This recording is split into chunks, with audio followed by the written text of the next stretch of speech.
क्या अवस्था होगी। निश्चित ही मैं समझता हूं कि आज हम धर्म, जाति और अन्य भावनाओं को भड़काकर अपनी राजनीतिक रोटियां तो सेकते हैं। मैं कहना चाहता हूं महोदय, यहां पर अल्पसंख्यकों की भी बात हुई थी। क्या अल्पसंख्यक वही लोग हैं कि जहां पर हिंदू बहुमत में है वहां पर जो मुसलमान कम संख्या में है, क्या अल्पसंख्यक वही है? क्या अल्पसंख्यक कश्मीर का हिंदू नहीं है?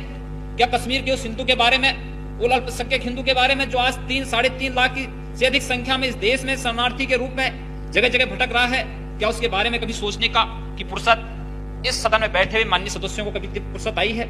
या पूर्वोत्तर के राज्यों में जो कुछ हो रहा है, वहां मिजोरम में रियांग जनजाति के 51,000 से अधिक शरणार्थियों को मिजोरम से निकाल दिया गया है, लेकिन क्या कभी यहां पर बैठे हुए माननीय सदस्यों ने इस पर सोचने की कोशिश की? केवल अपनी राजनीतिक रोटियां सेकने के लिए मुसलमानों को ही केवल अल्पसंख्यक बना दिया गया है। पूर्वोत्तर के राज्यों में जो अल्पसंख्यक हैं उनके बारे में क्यों नहीं चर्चा होती है?